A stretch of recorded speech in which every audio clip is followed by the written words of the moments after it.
గర్భం దాల్చడం, బిడ్డకు జన్మనివ్వడం అనేది ఒక మహిళ వ్యక్తిగత స్వేచ్ఛకు సంబంధించింది.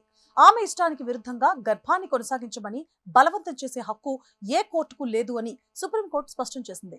7 నెలల గర్భాన్ని తొలగించుకునేందుకు 15 ఏళ్ల బాలికకు అనుమతిస్తూ న్యాయమూర్తులు జస్టిస్ బివి నాగరత్న, జస్టిస్ ఉజ్జల్ భుయాన్ ధర్మాసనం ఈ కీలక వ్యాఖ్యలు చేసింది. ఈ కేసులో 15 ఏళ్ల బాలిక తన గర్భాన్ని కొనసాగించడం ఇష్టం లేక ఇప్పటికే 2 సార్లు ఆత్మహత్యకు ప్రయత్నించింది. ఈ విషయాన్ని తీవ్రంగా పరిగణించిన ధర్మాసనం ఇష్టం లేని గర్భాన్ని మోయమని బలవంతం చేయడం అంటే రాజ్యాంగంలోని 21వ అధికరణ అంటే జీవించే హక్కును ఉల్లంఘించడమే అని తేల్చి చెప్పింది. గర్భం కొనసాగించడం వల్ల ఆ బాలిక మానసిక ఆరోగ్యం, విద్య, సామాజిక భవిష్యత్తు దెబ్బతింటాయని కోర్టు ఆందోళన వ్యక్తం చేసింది. ప్రభుత్వం తరపున హాజరైన సొలిసిటర్ జనరల్ 7 నెలల దశలో గర్భ విచ్ఛిత్తి ప్రమాదకరమని, బిడ్డ పుట్టాక దత్తత ఇప్పించేలా ఏర్పాట్లు చేస్తామని సూచించారు. అయితే దీనిపై జస్టిస్ నాగరత్న ఘాటుగా స్పందించారు.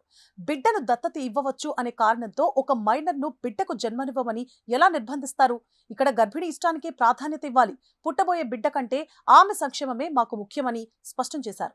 ఒకవేళ కోర్టులు అబార్షన్ కు అనుమతి నిరాకరిస్తే మహిళలు లేదా మైనర్లు ప్రాణాలకు తెగించి చట్టవిరుద్ధంగా నడిచే అక్రమ అబార్షన్ కేంద్రాలను ఆశ్రయిస్తారని ధర్మాసనం హెచ్చరించింది.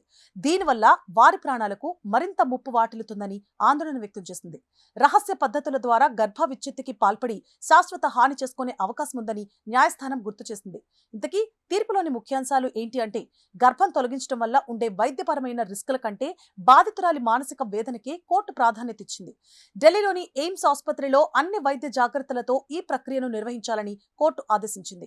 ఒకరి శరీరంపై నిర్ణయం తీసుకునే పూర్తి స్వయం ప్రతిపత్తి సదరు వ్యక్తికే ఉంటుందని, అసంబద్ధమైన ఆంక్షలతో దాన్ని అడ్డుకోలేమని ధర్మాసనం వివరించింది.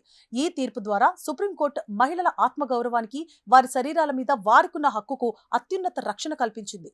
ముఖ్యంగా మైనర్ల విషయంలో కోర్టులు సానుభూతితో వారి భవిష్యత్తును దృష్టిలో ఉంచుకొని నిర్ణయాలు తీసుకోవాలని దిశానిర్దేశం చేసింది.